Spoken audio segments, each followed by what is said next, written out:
उसका शरीर वृद्धावस्था आने से पहले ही रोग से ग्रस्त हो जाता है। रोग ग्रस्त होने के कारण शिथिल हो जाता है शरीर। अब प्राण शरीर से निकलने लग जाते हैं। जब प्राण शरीर से निकलने लगता है तो बहुत कष्ट होता है। गरुड़ पुराण में तो यहां तक कहा गया कि या पीड़ा सानुभूयते है, 100 बिच्छुओं के काटने से जितना कष्ट होता है उससे भी अधिक कष्ट शरीर से प्राण के निकलते समय में होता है। जो शरीर से प्राण निकलता है, प्राण निकलते ही वहां यमराज के दूत सामने आ जाते हैं। यमराज के दूत बड़े बड़े कौवे के समान काले और उनके लंबे लंबे दांत, दंतों कटकटाए तो दांतों को cut cut cut cut cut cut ऐसे करके दांतों को बजाते हुए प्रचंडा चंडका दया, यमराज के दो दूत प्रचंड और चंड, ये दो दूत जो हैं उस आत्मा को, जिस आत्मा ने शरीर को छोड़ा है उसको पकड़ने के लिए आ जाते हैं। राज पट यथा, गरुड़ पुराण में लिखा कि जिस प्रकार चोरी करने वाले चोरों को राजा के सिपाही अथवा पुलिस जैसे जबरन पकड़ लेती है, जंजीर से बांध लेती है, उसी प्रकार यमराज के दूत उस आत्मा को बांध लेते हैं। बांधने के बाद में वो कहते हैं कि शीघ्रम प्रचल दुष्ट आत्मा, हे दुष्ट आत्मा जल्दी चल। उसको बांध करके ले जाते हैं। 3 मुहूर्त से ही पहले, यहाँ गरुड़ पुराण में लिखा कि त्रिवीर मुहूर्त द्वाभ्यम, 3 मुहूर्त अथवा 2 मुहूर्त में, 3 मुहूर्त से पहले 2 मुहूर्त के आसपास में ही उस आत्मा को यमराज के दूत पकड़ करके ले जाते हैं।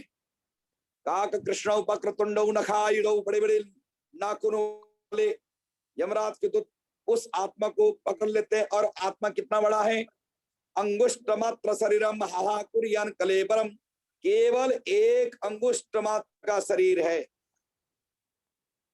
चिल्ला रहा है, हे पुत्र मेरी रक्षा करो, हे बंधु, हे भाई, हे पत्नी, पुत्री, हे मित्र मेरी रक्षा करो। उस समय में रक्षा करने वाला कोई नहीं होता है, केवल उसकी जो कर्म है, उसने जो अच्छे या बुरे जो कर्म किए हैं वही उसके साथ जाता है, अन्य कोई साथ नहीं जाता।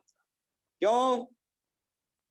गुरु जी ने प्रश्न रखा, सुगमम भगवान नाम जिह्वा च बसवरतिनी तथापि नरकम यान्ते दिग्दिगास्तो नराधम। भगवान का नाम बड़ा सरल है। प्रभु आपके इतने सरल छोटे छोटे नाम, जैसे अच्युतम केशवम राम नारायणम कृष्ण दामोदरम वासुदेवम हरि, अच्युत केशव दामोदर राम नारायण माधव ऋषिकेश गोविंद, ऐसे छोटे छोटे नाम। भगवान के छोटे छोटे नामों को स्मरण करने के लिए ये जिह्वा किसी की बंधी हुई नहीं है, हुई नहीं है। जिह्वा च बसवर्तिनी, अपने मन के बस में है जिह्वा, जिह्वा मन के बस में है। भगवान का नाम छोटा सा है, फिर भी जो मनुष्य भगवान के नाम को स्मरण नहीं करता है, दिग्दिगास्तु नराधमम, वह मनुष्य आदम है, उसको धिक्कार है। भगवान ने कहा कि जो कोई पुण्य कर्म करता है उसको स्वर्गति मिलता है, और जो कोई पाप कर्म करता है उसको नरक मिलता है, दुर्गति मिलती है। अब यहाँ जब मरता है, प्राण शरीर से निकलता है, प्राण शरीर से निकलते निकलते बहुत कष्ट होने के कारण गरुड़ पुराण में तो यहाँ तक बताया कि सक्रीन मूत्रम, उसी समय मिष्टा और मूत्र को त्याग कर देता है। यमराज के दूत ने पकड़ लिए, लेके गए, यमराज तक ले गए। उन्होंने कहा कि अभी ले जाओ, हो सकता है 12 दिन तक या 13 दिन तक इसके पुत्र मित्र आदि बंधु वर्ग आदि जो मित्र हैं उनके द्वारा कोई पुण्य क्रम किया जाए, या फिर पितृ गायत्री मंत्र जाप किया जाए, गरुड़ की कथा कराई जाए, हवन यज्ञ कथा प्रवचन के द्वारा दान पुण्य करके इनके लिए सती का मार्ग सफल कर दे। इसलिए इस आत्मा को वहीं ले जाओ। यमराज की आज्ञा से यमराज के दूत दोबारा उस आत्मा को ला करके उसी जगह में लेके आते हैं जहां मृत शरीर डेड बॉडी सोया हुआ है, अचेत अवस्था में है। और उधर से बेटा आया, बेटा भी पिताजी के मुख को देख करके रो रहा है।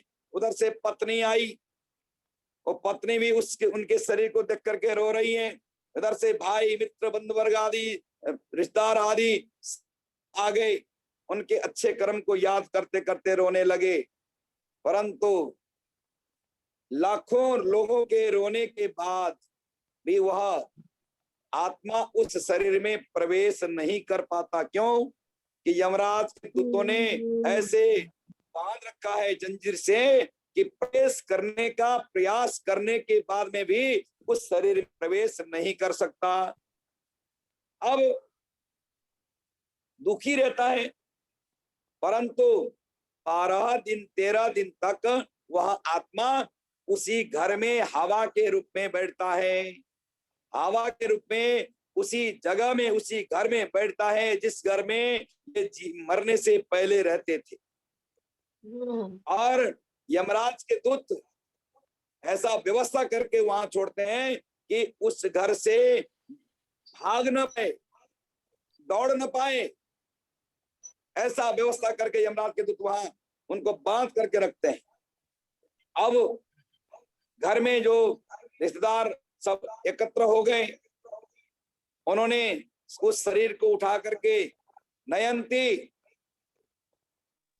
शमशान की तरफ ले जाते हैं। शमशान की तरफ ले गए, शमशान में ले जाने के बाद में देहश्चितायां, देह को एक चबूतरे में ले गए, शरीर को चबूतरे में ले जाने के बाद में वहां परिक्रमा किया, कंधे में घट रख करके घड़ा रख करके थोड़ा सा छिद्र करके पानी को गिराते गिराते उस चिता की परिक्रमा की, उस डेड बॉडी को परिक्रमा किया। उसके बाद में चिता में सुलाया, थापये उत्तरामुखम, दक्षिण की ओर सिर। जब हम दक्षिण की ओर सिर करके हम सो रहे हो तो हमारा मुख जो है उत्तर की ओर होता है, ऐसे सोएंगे उत्तर दक्षिण सिर के तो उत्तर के तरफ हमारा चेहरा होता है। उत्तर के तरफ चेहरा क्यों रख किया जाता है? उत्तर की ओर भगवान नारायण हैं, उत्तर की ओर कैलाशपति महादेव हैं, उत्तर जो है देवभूमि है, इसने हिमालय की ओर मुंह करके इस शरीर को स्थापित किया। उसके बाद में वहां वेद मंत्र जैसे लोमप्य स्वाहा तुचे स्वाहा अर्पते स्वाहा हेमंताय स्वाहा, से वेद में कुछ मंत्र हैं। तो डेड बॉडी जो मृत शरीर को हवन करते जलाते समय में हवन किया जाता है, आहुति आदि दी। आहुति देने के बाद में वो शरीर जो है जल गया। जलने के बाद जब आधा जला हुआ होता है उस समय में वहां एक दंड रखा हुआ होता है, लकड़ी। उस लकड़ी को लेकर के उस मृत शरीर जो जलता हुआ शरीर के जो सिर है उस सिर को टक्कर दिया जाता है, अर्थात सिर को फोड़ा जाता है, जिसको कहते हैं कपाली क्रिया। कपाली क्रिया के बाद पुत्र जो है अश्रुपातम एक जगह में बैठ करके अपने पिताजी के अच्छे कर्म को याद करता है और रोता है। परिजन आदि भी रोते हैं। पुत्र उसी समय में मुंडन कराता है। पुत्र को मुंडन कराने, पुत्र जो है मुंडन कराने के बाद में, क्योंकि गरुड़ पुराण में लिखा है कि पिता के मृत्यु के समय में इस पुत्र ने मुंडन नहीं कराया, उस पुत्र को पुत्र कैसे कहा जाए। इसलिए यदि परिस्थितियां अलग अलग हैं, आज के दिन में शहर में निवास करते हैं, कई लोगों के यहाँ रीत बनी हुई होती है कि मुंडन नहीं कराते हैं। यदि संभव हो कुल का धर्म आपको मुंडन कराने में रोकता ना हो, तो पिता के मृत्यु के समय अथवा माता के मृत्यु के समय अवश्य मुंडन करना चाहिए। क्यों?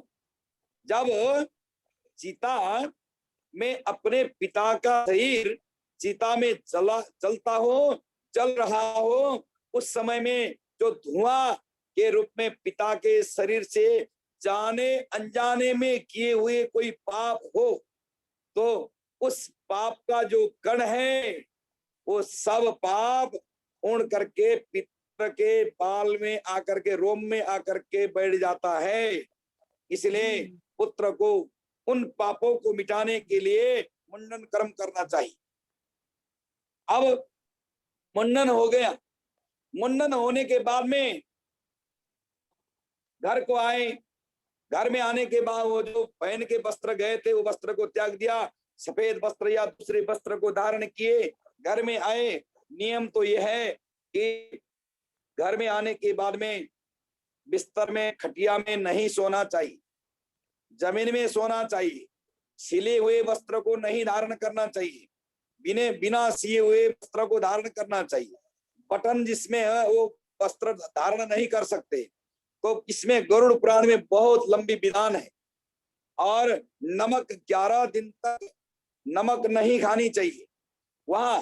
अब एक विधान यह आता है कि पिंडदान भी दिया जाता है। आपको विस्तार से बताए तो जब प्राण शरीर से निकलता है, जब आप शरीर को उठाते हैं घर से, उस समय में एक पिंड दिया जाता है मृत स्थाने। मृत स्थान में एक पिंड दिया, द्वार देशे द्वार में एक पिंड दिया, अर्धमार्गे आधा रास्ता में एक पिंड दिया, चितायाम सब हस्ते ये पिंड दिए। 6 पिंड टोटल करने के बाद में शरीर को अग्नि में हवन किया, जला दिए। तीसरे दिन में, दूसरे दिन में जाकर के उस फूल को उठाए, वहां जो हड्डी के टुकड़े आदि हैं उनको एकत्र किया, दूध के द्वारा उनको सफाई धुल दिया, और वहां फल के, मिठाई आदि के पिंड के द्वारा खेचर आदि को खुश कराए। और 10 दिन के अंदर में उन जो अस्थियां हैं उन अस्थियों को ले जाकर के गंगा जी में प्रवाहित कर दिया। अस्थि संचय नाम का एक पिंड वहां भी होता है, अस्थि संचय श्राद्ध। ये सब करने के बाद तीसरे दिन में या तीसरे दिन से या दूसरे दिन में एक, क्योंकि जब पहले दिन पिताजी, जिस दिन मृत्यु हुई पिताजी के, उस समय में कच्चा केला खा करके, कच्चा केला का जो भोज्य पदार्थ बना करके खा सकते हैं। दूसरे दिन में नदी किनार में या सरोवर में कहीं जाकर के स्नान करके एक घड़ा, मिट्टी का घड़ा लेकर के, जैसे ये मिट्टी, ये इसको जैसे आप लोग समझे तो यहाँ से एक छिद्र बना करके एक पेड़ में लटकाया जाता है। लटकाने के बाद में वहां नीचे में एक पत्थर रख दिया जाता है, तो यहाँ उस पत्थर में पानी टपकाते रहना पड़ता। 24 घंटा पानी टपकते रहे, क्योंकि जो हमने शरीर को अग्नि में जलाया है, उस अग्नि के द्वारा जो जला हुआ जो शरीर है, बड़ा ताप, बहुत गर्मी, अग्नि का जो ताप है, असह्य कष्ट होता है। इसलिए मेरे पिताजी के आत्मा को न पहुंचे, इसलिए उस पत्थर में पानी टपकाया जाता है। उसमें कहते हैं कि शमशान नलदग्धोषी परित्यक्तोषी बांधवै इदम निरम इदम चिरम मत्र स्याहिमितम पिबा। आपके शरीर को, हे पिताजी, आपके शरीर को शमशान में ले जा करके नलदग्धोषी अग्नि में जला दिया है हमने। परित्यक्तोषी बांधवै, बंधु बांधव आदि ने आपको छोड़ करके हम सब वापिस आ गए, केवल आपके शरीर को चिता में छोड़ा है। इदम निरम इदम चिरम मत्र स्याहिमितम पिबा। आप त्रिकाष्टिका में 3 लकड़ियों का एक त्रिकाष्टिका बना करके वहां दूध और पानी दे करके भी कई लोग ये विधान करते हैं। इमे त्रिकाष्टिका स्थिता पात्राणि ते मया दीयते तव उपतिष्ठताम। इस विधान से भी अंत पद्धति के अनुसार जलांजलि, तिलांजलि, दुग्धांजलि दे करके उस आत्मा को शांत करना चाहिए। इमे सुशीतल घटते मय अद्य तब उपतिष्ठताम। ये विधान है कि सुशीतल जल है, इस जल को आप पी लीजिएगा। इस प्रकार से प्रतिदिन 10 दिन तक, रात्रि दिन रात दिन 10 दिन तक उस घड़े से पानी टपकना चाहिए। ये विधान है जो पूरे पिंडदान के विधान को आप लोग करें तो ये जो गरुड़ पुराण में जो लिखा हुआ है वो विधान मैं बता रहा हूं। ऐसा कतई नहीं सोचना चाहिए कि हमारे से ये कर्म छूट गया, हमसे ये कर्म नहीं हो पाया, ऐसा नहीं सोचना चाहिए। आप जितना कर रहे हैं वो अच्छा कर्म कर रहे हैं, क्योंकि दूसरे तो ऐसे हैं कि जो मरने वाला मर गया है, अब उनके नाम में खर्च कर क्या करेंगे। उनके नाम जो मर गया है, जो हमको छोड़ के चला गया है, उनके लिए चिंता करने से क्या फायदा। ऐसे बोलने वाले भी बहुत हैं। इसलिए जो कुछ आप लोग कर रहे हैं वो अच्छा कर रहे हैं, और प्रयास करें कि भगवान के नाम का चिंतन करें, कथा को श्रवण करें, उनके लिए ही करें। घर में जो देवी देवताओं का मंदिर है, घर में जब तक पिताजी की 13वीं ना हो तब तक उस मंदिर को बंद करके रख दें। उस मंदिर में दिया बत्ती आदि भगवान की पूजा पाठ नहीं हो पाएगी, क्योंकि आपके असली भगवान पिता हैं। आपके पिताजी के निमित्त ही आप जो कुछ चिंतन करेंगे, मूर्तियों को स्पर्श करने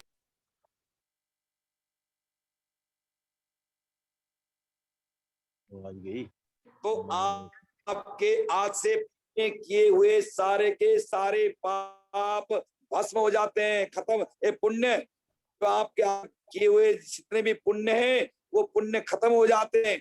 इसलिए आप कृपा करके उस मंदिर को, उस देवालय को, जो घर में आपके देवी देवता हैं, उस मंदिर में दिया बत्ती न करें जब तक 13वीं नहीं होती।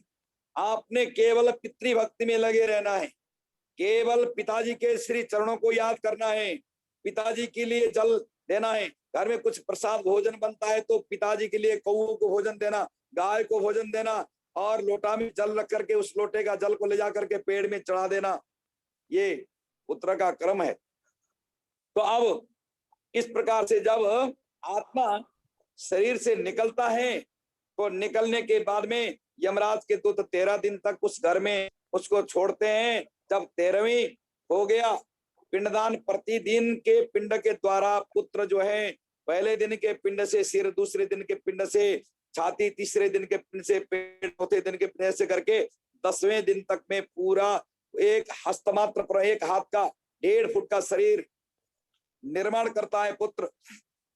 और 10वें क्षुधा तृषा, 10वें दिन में उस आत्मा को बहुत ज्यादा भूख लगता है, तो एकादशी द्वादशाही प्रेत भुक्त दिन द्वयम, 11वें दिन और 12वें दिन ज्यादा भूख लगने के कारण उस आत्मा के भूख को मिटाने के लिए ब्राह्मणों को बुलाया जाता है। विधिवत ब्राह्मणों को ब्राह्मण के मुख में हवन करके, अर्थात ब्राह्मणों को भोजन करा के उस आत्मा के भूख को मिटाया जाता है। यहाँ गौदान, भूमिदान, सैयादान, तिलदान, सुवर्ण दान और उदक कुंभ 365 लोटे जल दान करने का विधान है। इसके बाद सैया, सुंदर सैया आदि दान करने का विधान है। तो इस प्रकार से 13 दिन करने के बाद जब वह आत्मा यहाँ से चलता है तो रास्ते में किस प्रकार के बड़े भयंकर नरक मिलते हैं, एक किस प्रकार के रौरव आदि नरक है। नरक तो बहुत सारे हैं, परंतु जो यहाँ कहा गया कि एक किस प्रकार के जो नरक हैं वो बहुत कष्ट देने वाले दुखदाई नरक हैं। तो उन नरक को पार करके आगे आगे बढ़ता है। आगे तो किस प्रकार के नरक में से जो 16 प्रकार के जो नरक हैं वो बहुत दुख देने वाले हैं। इनमें से जैसे सौम्यपुर, सौरीपुर, नगेंद्र भवन, गंधर्व पद और शैलागमन, क्रोंचपुर, कुर्रपुर, विचित्र भवन, पद, दुखद, नाना क्रंदपुर, सुतप्त भवन, रौद्रपुर और पयोवर्षण, सीताट्य और बहुविधि। इस प्रकार के नरक में से जो 16 प्रकार के जो नरक हैं उस आत्मा को बहुत दुख देने वाले नरक हैं। उन नरक से पार कराने के लिए भी पुत्र को ये प्रयास करना चाहिए। इनमें से जो 16 प्रकार के जो नरक हैं, उन 16 प्रकार 21 में नरक में से जो 16 प्रकार के नरक हैं, उनमें उन नरकों को पार करते करते पितृ उस आत्मा को 1 साल लग जाता है। 1 साल का समय लगता है। तो 1 साल के अंदर में उन 16 प्रकार के नरक को पार करना होता है। इसलिए 1 साल में 16 बार पितृ भोजन दिया जाता है, उनके नाम के लिए भोजन दिया जाता है। 15 दिन, 1 महीने, 1.5 महीने, 2 महीने, 3 महीने, 4 महीने, 5 महीने, 5.5 महीने, 6 महीने, 7 महीने, 8 महीने, 9 महीने, 10 महीने, 11 महीने, 11.5 और 12। हम पंजाबियों में एक कल्चर ये आया है कि बरीना जो है 11 महीने में करते हैं। तो 11 महीने में करते समय में हम लोग वहां ब्राह्मणों को बिठा करके विधिवत भोजन करा के उन पूरे क्रम को पूरा करते हैं। इस प्रकार से 16 प्रकार के नरक को पार करके जब आगे बढ़ता है, तो यहाँ गरुड़ जी कहते हैं कि महाराज वो उस कथा को भी आप सुनाइए कि जब वो नरक, इन नरकों में होकर के आगे बढ़ते हैं, या फिर जब स्वर्ग में जाने के लिए, धर्मराज के यहाँ जाने के लिए ये तैयार होते चलते हैं, उस समय में जो यम मार्ग है, उस यम मार्ग में कितने प्रकार की कठिनाई होती है बताइए। तो भगवान विष्णु कहते हैं कि यम मार्ग में अनेक प्रकार की कठिनाई होती है। वहां सबसे पहले तो जब आगे बढ़ते हैं यमलोक की ओर जाने के लिए या वैकुंठ की ओर जाने के लिए, धर्मराज के यहाँ जाने के लिए, वहां 4 द्वार हैं, 4 दरवाजे हैं। हम साधारण पृथ्वीवासी मनुष्य को दक्षिण की ओर से होकर के, दक्षिण वाले रास्ता से होकर के जाना पड़ता है। अब दक्षिण की ओर से जाते जाते सबसे पहले जो है वहां एक नदी है जिसका नाम है बैतरणी नाम की नदी। उस बैतरणी नाम की नदी को पार करना होता है। वहां जब हम बैतरणी नदी तक पहुंच जाते, आत्मा बैतरणी नदी तक पहुंचता है, तो उस समय में वहां नदी को पार कराने वाले जो नाव को चलाने वाले सामने मिलते हैं। यमराज के दूत तो सामने है ही, उन्होंने रस्सी से पकड़ रखा है। जब बैतरणी नदी पार करने के लिए तैयार हो, उस समय में वो सामने आ जाते हैं। कहते हैं कि यदि तुम्हारे पास कोई टिकट हो या फिर पुण्यक्रम किया हुआ, तुमने कोई जीवन में कुछ पुण्यक्रम किया हो, तो आ जाओ, इस नाव में बैठ जाओ, हम तुम्हें पार कर देते। कभी भूमिदान किया हो, कन्यादान किया हो, ब्राह्मण को रक्षा किया हो, कन्या हत्या से बचाया हो, अनेक पीपल वृक्ष आदि आदि से लेकर के आपने तुलसी का सेवा किया हो, पीपल वृक्ष की सेवा की हो, तो आ जाओ, आप यहाँ आकर के बैठ जाओ, इस नाव में बैठ जाओ, हम इस नाव से तुम्हें पार करा देंगे। अन्यथा यदि नहीं किया है तो इसी बैतरणी नाम की नदी, भूमिपात आदि ये जो नदी है बैतरणी, इस बैतरणी नाम की नदी में पौड़ी करके पार हो जाओ। और उस नदी का जो जल है, जैसे हम लोग घर में भोजन बनाने के लिए कढ़ाई में तेल को उमालते हैं और उसमें अदरक आदि डालते हैं, तो जैसे अदरक आदि डाले कढ़ाई में, डालते ही उमला हुआ तेल में वो पक जाता है, भुन जाता है।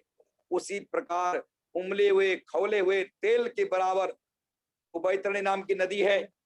उस बैतरणी नाम की नदी में डुबो देते हैं। जैसे अदरक के टुकड़े भुन जाते हैं, जल जाते हैं, उसी प्रकार वो आत्मा जलता है, परंतु आत्मा कभी मरता नहीं, कर्म भोगने के लिए तैयार है, कभी मरता, अजर अमर है, अनेक कष्टों को सहन करने के बाद में भी आगे बढ़ता है। वहां बैठते उस मार्ग में बड़े बड़े पत्थर आदि गिरते हैं, पत्थर के से चोट लग जाता है और चाकुओं धार के बराबर रास्ते से चलाते हैं, पैर कट जाते हैं, टुकड़े टुकड़े हो जाते हैं, कहीं अंधकार कुएं में ले जाकर के गिराया जाता है, कहीं बड़े बड़े दांत वाले जो मांस भोजन करने वाले जो पक्षी आदि हैं उनके द्वारा खींचा जाता है, या फिर बड़े बड़े गिद्ध आदि के द्वारा डंक मरवाया जाता है, अनेक प्रकार के कष्ट को सहन करके आगे बढ़ता है। आगे बढ़ते बढ़ते जब 15 दिन में जब पुत्र भोजन देता है, उस भोजन को जो महीने का भोजन देता, 15 दिन का भोजन देता है, या 17 जो 16वीं 17वीं का भोजन देता है, उसको खाकर थोड़ा खुश होता है, आगे बढ़ता है। फिर 1 महीने के भोजन खाने के बाद में थोड़ा सा शांत होता है, फिर आगे बढ़ता है। ऐसे करते करते करते करते 11 महीने पूरा होते होते नगेंद्र भवन आदि में पहुंच जाता है। 1 साल में धर्मराज यहाँ पहुंच जाता है। जैसे वहां पहुंचा, वहां पहुंचते ही धर्मराज चित्रगुप्त को बुलाते हैं कि एक जीवात्मा यहाँ आया है, आत्मा आया है मनुष्य का। अब बताओ कि इसने अच्छे कर्म किए, बुरे कर्म किए, इसकी पूरा जो चिट्ठा है सामने रखो। जब चित्रगुप्त को इतना कहते हैं तो चित्रगुप्त जो है, जो लिखने वाले देखने वाले श्रवण और श्रवणी ब्रह्मा जी के पुत्र और पुत्री हैं, उनको बुलाते हैं और कहते हैं श्रवण, इस मनुष्य के कर्म को बताओ। श्रवण जो है वो सत्यवादी, ब्रह्मा जी के पुत्र होने के कारण कभी झूठ नहीं बोलते, सत्यवादी है श्रवण।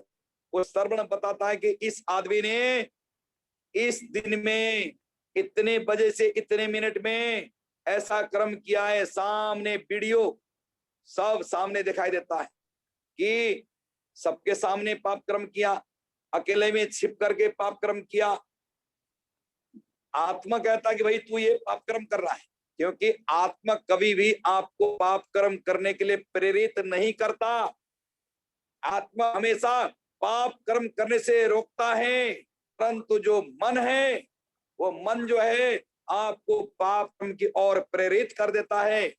इसलिए आत्मा देखता ही रहता, साक्षी के रूप में, साक्षी के रूप में आत्मा देखता है, परंतु वह जो कर्म है वो रिकॉर्डिंग हो जाती है।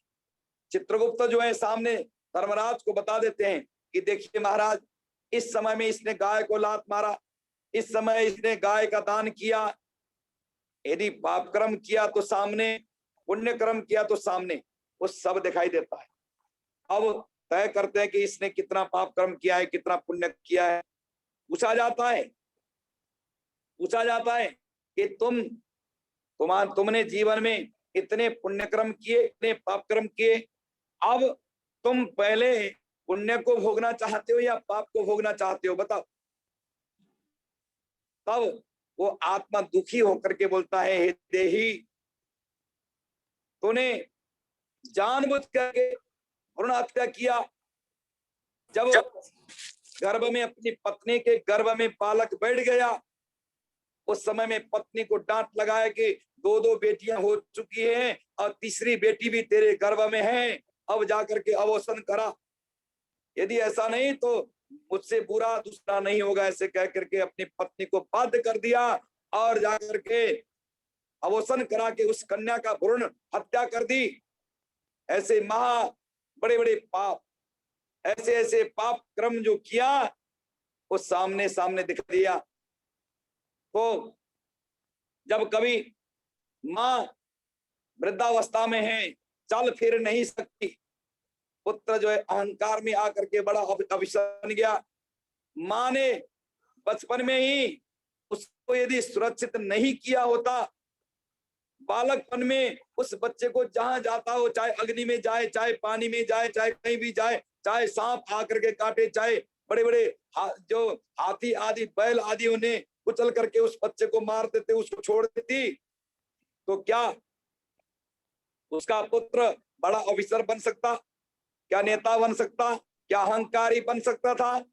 उस मां के, उस पिता के रक्षा करने से रक्षित, उस समय बाल्यकाल में रक्षित होने के कारण आज बड़ा ऑफिसर बन गया। अपने आप को बड़ा समझ करके, मां और पिता के कष्ट को न देख करके, मां और पिता के दुख को न देख करके, मां ने कुछ भोजन किया नहीं किया उसका शोध नहीं है।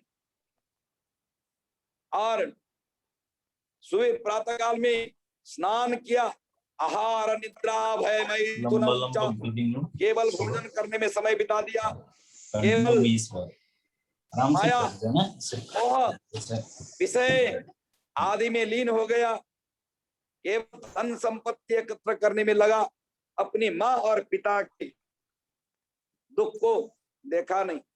माँ को कैसे सुख मिले, पिता को कैसे सुख मिले, पिताजी भोजन कर रहे हैं नहीं कर रहे हैं, पिताजी को कोई ट्रीटमेंट में कोई कमी तो नहीं आई।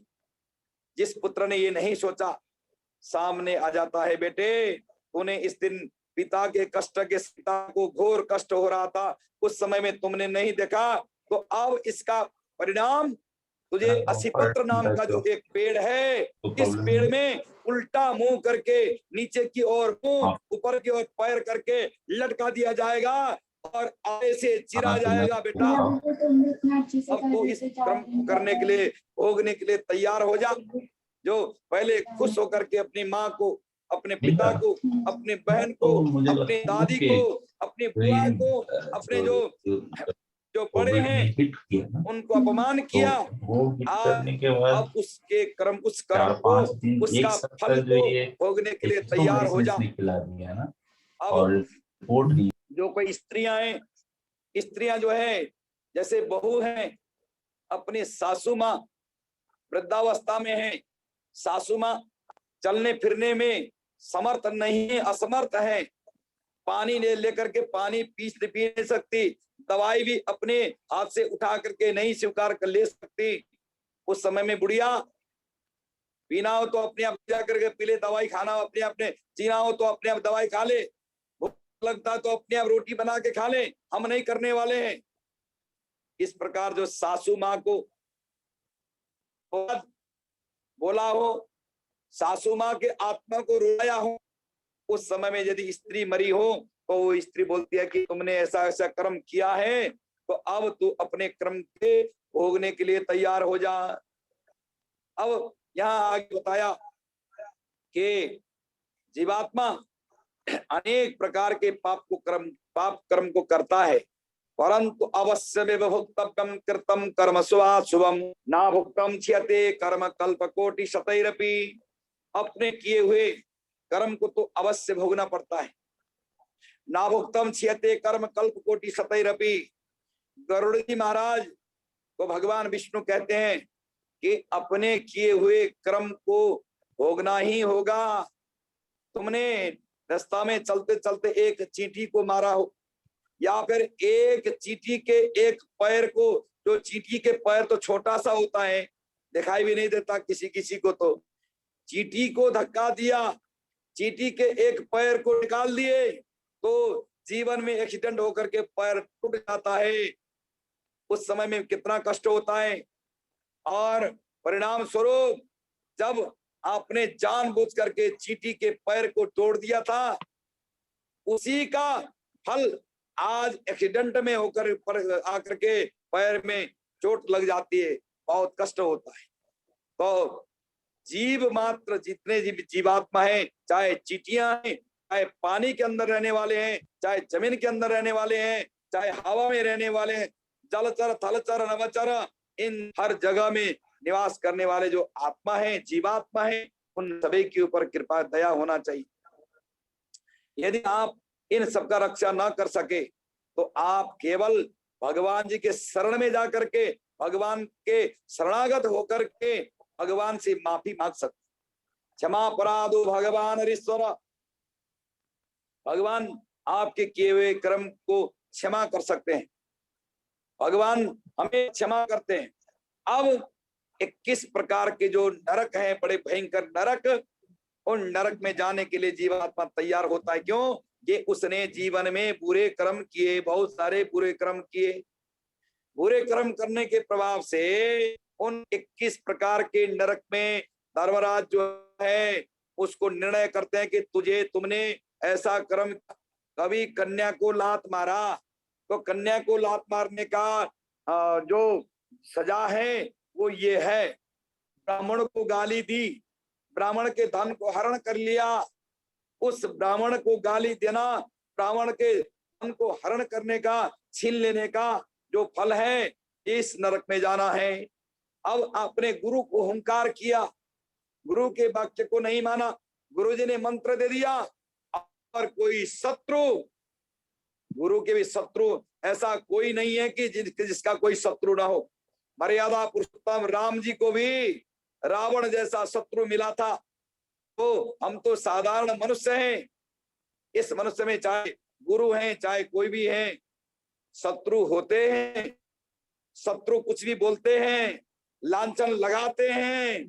तो किसी और ने, कोई शत्रु ने झूठ में कोई अपवाद शब्द बोल दिया, चाहे गुरु के लिए बोला हो, तब भी अपने गुरु का मान सम्मान में किसी प्रकार की कमी नहीं आनी चाहिए। यदि शिष्य होकर के वो हिल गया और अपने गुरु को, देखो हमारे गुरु के कर्म ऐसे इस प्रकार से सोच आया, तो वो शिष्य पतित होता है नरक में। पतंती नरके सुचौ, नरक में जाकर के गिरता है। इसलिए कभी भी मन क्रम वचन से गुरु को अपमान नहीं करना चाहिए। अब यहाँ जो रजस्वला स्त्री रजस्वला के समय में भगवान के पात्र को स्पर्श करती है, पति को भोजन बना के देती है, अनेक प्रकार के, जहां नहीं जाना चाहिए, मंदिरों में नहीं जानी चाहिए, पूजा पाठ नहीं करनी चाहिए। ऐसे समय में यदि अहंकार में आकर के जिद करती है, तो ऐसी ऐसी जो स्त्रियां हैं उनको भी नरक मिलता है।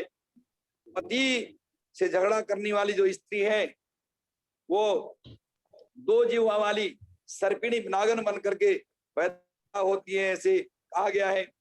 अब यहाँ विस्तार से बताया कि जैसे किसी का नमक चोरी करने वाला, फल चोरी करने वाला, जैसे किसी ने फल को चोरी किया तो दूसरे जन्म में बंदर बन करके पैदा हो गया। नमक आदि को चोरी करने वाला चींटी बन करके पैदा हो गया। और मदिरा पान करने वाला जो है लाल लाल आंख वाला होकर के पैदा होता है। और ब्राह्मण को मारने वाला, लात मारने वाला कुबड़ा होकर के पैदा होता है। गौ को मारने वाला कोड़ी बन करके पैदा होता है। यहाँ विस्तार से बताया। तो अब ये 21 प्रकार के जो नरक हैं, 1 साल के अंदर में पार करना होता है। तो आप लोगों को मैं बताऊं, तामिश्र, यहाँ लिखा है कि तामिश्र, लोहा संकुल, महारौरव, सालमली, रौरव, कुड़मल, काल सूत्रक और उदिगंधक, संगात, लोहितद और सबीस, संप्रतापन, महानिरय, काकोल और सजीवन, महापथ, अभिची, अंधतामिश्र, विपाक और संप्रतापन, ये 21 प्रकार के नरक हैं। इन 21 प्रकार के नरक में रह करके अपने किए हुए क्रम, जितने भी अपने बुरे कर्म, जितने भी अपने कर्म किया है, उन सभी प्रकार के कर्म को भोगने के बाद में, जैसे किसी की भ्रूण हत्या किया हो, बालक गर्भ में है, हमें बालक नहीं चाहिए, गर्भपात किया हो, तो उसको वर्ष 60 वर्ष सहस्राणी विष्टायाम जायते कृमि, 60,000 वर्ष तक जहां लेट्रिन आदि से निकलने वाला, जो गंध निकलने वाला जो नाली होता है, उस नाले का गंध नाला गटर, उस गटर के कीड़े बन करके बार बार कीड़ा बना, बार बार मर गया, बार बार कीड़ा बना, वो 60,000 वर्ष, एक दिन 2 दिन नहीं, ऐसे ऐसे महापाप, ऐसे ऐसे महापापी को पाप, ऐसे ऐसे दुखदायी जीवन बिताना पड़ता है। अब यहाँ 4थे अध्याय में गरुड़ जी महाराज को भगवान विष्णु बताते हैं कि गरुड़ जी ने पूछा कि मनुष्य जानबूझ करके या अनजाने में पाप कर्म क्यों करता है? प्रभु, आपने उस मनुष्य की बुद्धि को ऐसा क्यों नहीं बनाया कि ऑलरेडी स्वतः ही भगवान के शरण में लग जाए, भगवान के नाम को स्मरण करने लग जाए।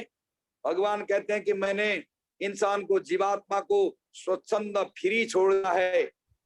वो चाहे बुरा कर्म करे, चाहे अच्छा कर्म करे, चाहे पूजा पाठ करे, चाहे अपवाद करे, उसको हमने फ्री छोड़ दिया। कर्मणि विधिकारास्ते मां फलेषु कदाचन। इंसान को, मनुष्य को क्या करना चाहिए? भगवान के चरण की सेवा करनी चाहिए, गीता पाठ आदि करनी चाहिए, गायत्री मंत्र जाप करना चाहिए, अतिथियों का सम्मान सत्कार करना चाहिए, माँ और पिता की सेवा करनी चाहिए और कुल रीत के अनुसार आगे बढ़ना चाहिए। गर्व अहंकार नहीं करना चाहिए। धन मान मदान्विता, धन में भी अहंकृत कभी नहीं होना चाहिए। यदि कभी भी अहंकार आ गया, अहंकार इंसान को पतन करता है, पतन करके नरक की ओर घसीटता है, बैतरणी नदी आदि में ले जा करके डुबो देता है। इसलिए कभी भी अहंकार नहीं करना चाहिए। अब यहाँ चौथे अध्याय में भगवान विष्णु गरुड़ जी को कथा सुनाते हैं कि पंचैते मातरा स्मृता, 5 प्रकार की माता हैं। अपनी माता, पत्नी की माता, राजा की माता, गुरु की माता और मित्र की माता। पंचैते मातरास्ता, ये 5 प्रकार की माताएं हैं। उन 5 प्रकार की माताओं को वो दृष्टि लगाने वाला नरक में जाता है। पति से ओंकार करने वाली जो स्त्री है वो नरक में जाता है। बिना काम अनावश्यक पेड़ के तो पत्ते आदि को तोड़ने वाला, पेड़ों को संहार करने वाला नरक में जाता है।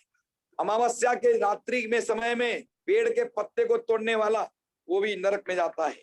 और मर्यादा पालन न करने वाला भी नरक में जाता है।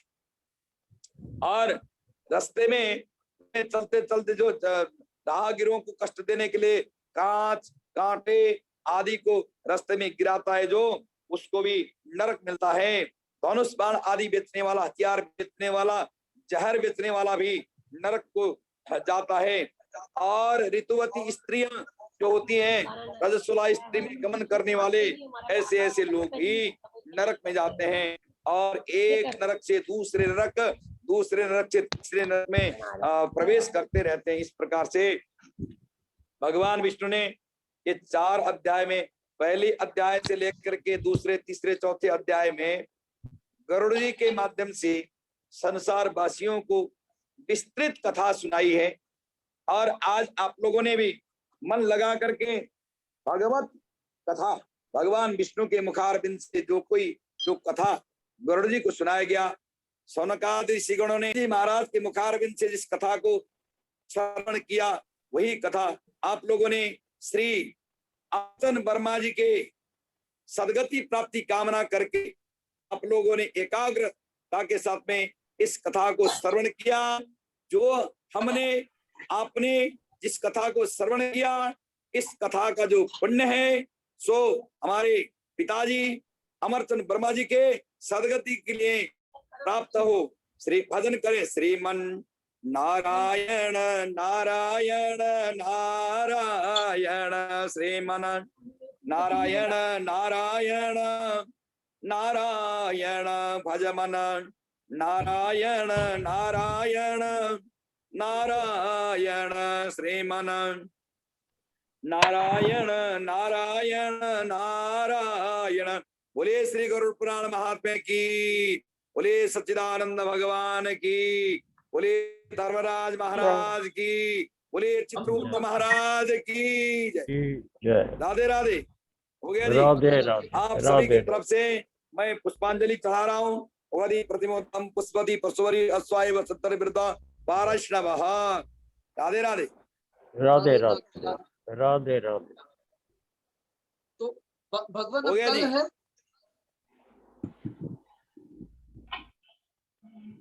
आप सभी को धन्यवाद। कल ठीक 5 बजे, 5 बजे से 5 मिनट पहले ही आप लोग तैयार हो जाइएगा। 4:55 पे, ये 4:55 पे। हाँ जी, 4:55 में आप लोग तैयार हो जाइए, क्योंकि थोड़ा भगवान प्रार्थना करके कथा सुनाएंगे। नहीं 5 नहीं 4:55। हाँ जी, 5 बजे से कथा शुरू हो जाएगी। राधे राधे। आप सभी को नमस्कार कीजिए। राधे राधे राधे राधे राधे। ओम नमः शिवाय। ओम नमः। थोड़ी बुला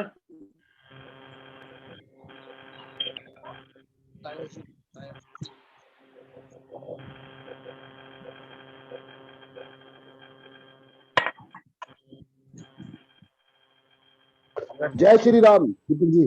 जय श्री राम, जय श्री राम। जय श्री राम, जय श्री राम, जय श्री राम। कल फिर मिलेंगे।